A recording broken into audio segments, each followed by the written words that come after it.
Kia ora bros and girls, welcome back to the channel. Today we're going to take on the Act 6 Crossbones in Marvel Contest of Champions. So this guy is one of the most annoying bosses in Act 6, and he's going to be one of the biggest thorns on your backside into trying to get to Cav or trying to explore this 100%. So the reason for this is he's got 2 or 3 nodes that are really kind of worth noting.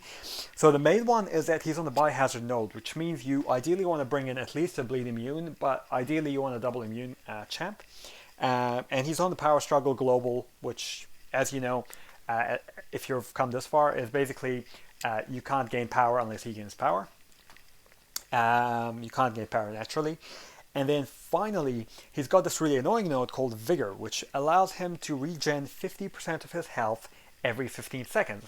So you come in here, you're doing a heck of a lot of damage, and then you just get smacked right back up because he regenerates all this 50% damage, and it's pretty disheartening. So there's a few methods around this guy. Of course, one of the methods that a lot of people have used is come in, do as much damage as you can within the first like 14 seconds, pause and quit, and then revive and rinse and repeat. So you can do that if you have like a Corvus Glaive, Ghost, Star-Lord, ramped up Aegon, and you know the first time that probably will work. Another method is to use people that either are okay against Biohazard, like Aegon can actually shake off Biohazard when he's ramped up enough. Some of us are not very lucky to have Aegon though. Or people who could do a lot of damage. So I know for a fact that a 5-star rank 4 Iceman can get past this guy as well. It's a very long fight. You're talking about 400 combos, and you have to play pretty perfect to one-shot him.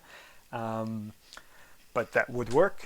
A high-level Omega also works against this guy. But for my one-shot, I've isolated Warlock, and I'm going to use Warlock as kind of 100% because he kind of solves a lot of the problems on this node. So Power Struggle you don't really care about too much, and also you have kind of like a little bit of a power drain, and as he goes below the level and back up the level, sometimes you can gain 2 bars of power on him, which is fantastic.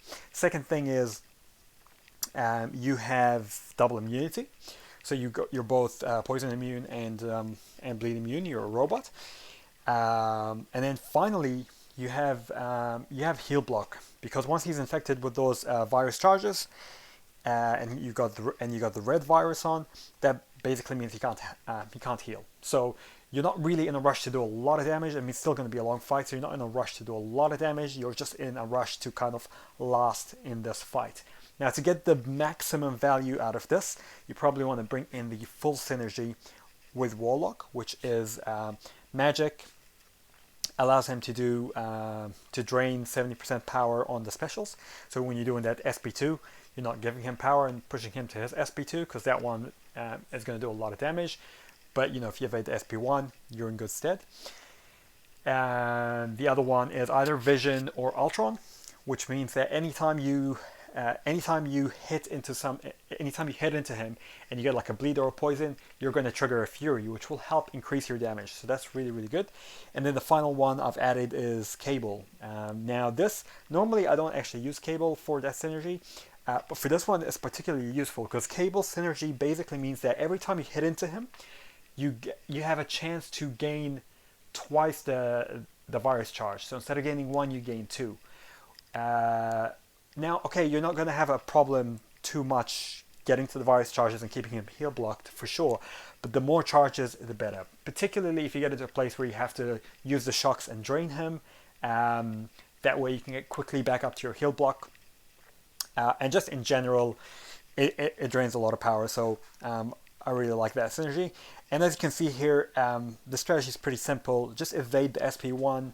Don't worry too much about the damage, and don't worry too much because he's heal blocked. He can't get past you.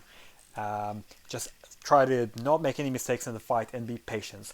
Patience is the key to this fight, because 9 out of 10 times that I've died on this fight, it's been because I've been too aggressive or tried to get in a little bit too early, tried to finish it too early. So I hope this helped you guys.